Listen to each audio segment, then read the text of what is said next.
Nous allons découvrir ensemble dans cette vidéo la dernière opération qui s'appelle la division.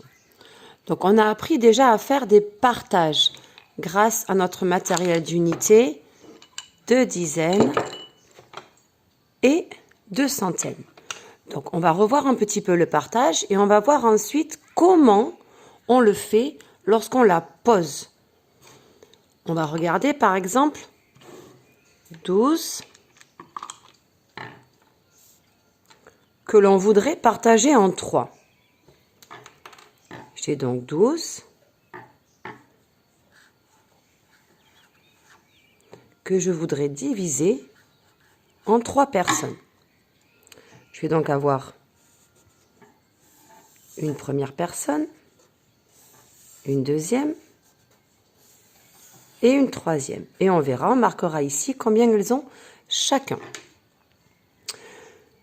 Le problème, c'est que je n'ai qu'une seule barre de 10. Donc cette barre de 10, je vais l'échanger à la banque contre 10 petits cubes. Parce que qu'une seule barre de 10, je n'ai pas le droit de la donner qu'à une personne. Je ne peux pas la partager en 3. Je vais donc la casser en 10 petits morceaux. Je me retrouve donc avec 10 petits cubes libres et 12 petits cubes libres. Et là, je peux commencer à faire mon partage. Un à chacun, un premier tour. J'en ai encore plein. Je peux encore faire un deuxième tour. 1, 2, 3. J'en ai encore assez pour faire un troisième tour. 1, 2, 3. Et je peux encore faire un quatrième tour. 1, 2 et 3. Chacun a donc bien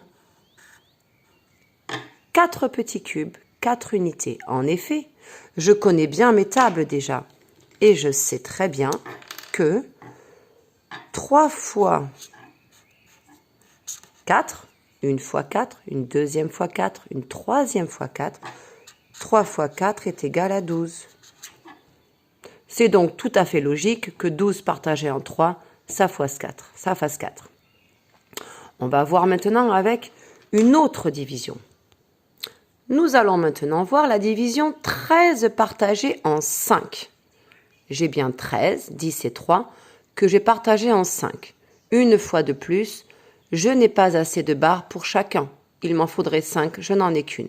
Je vais donc l'échanger à la banque contre 10 petits cubes.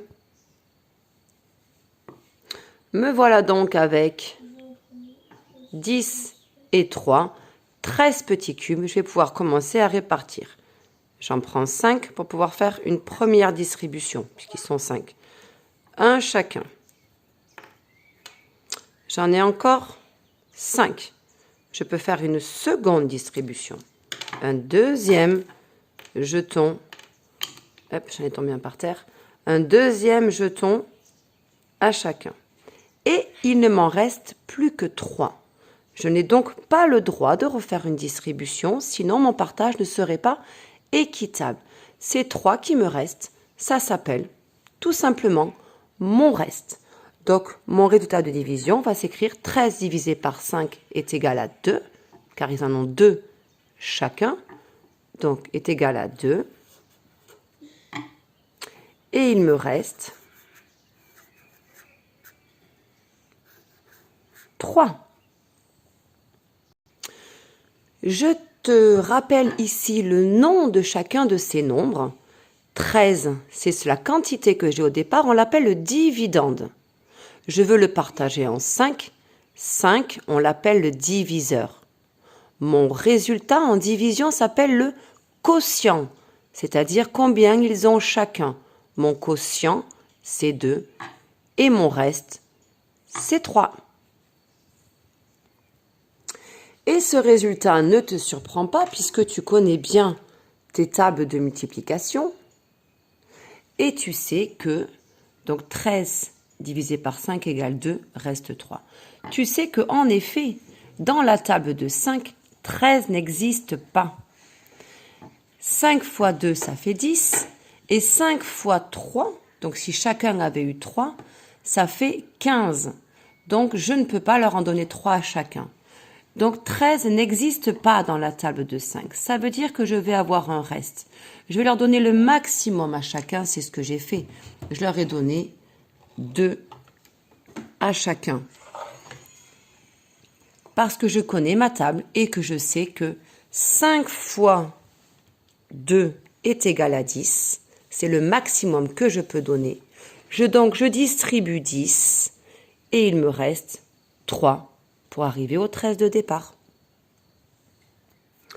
Pour vérifier mon résultat, je peux donc dire que 5 fois 2, une fois 2, une deuxième fois 2, une troisième fois, une quatrième fois et une cinquième fois 2, 5 fois 2, plus les 3 qui me restent, c'est égal à 13. En effet, si je reprends ces 5 fois 2 jetons et que je rajoute les 3 de reste, je reviens à mon 13 de départ, mon dividende. Et voilà déjà pour le concept de notre division. C'est la fin de cette petite vidéo.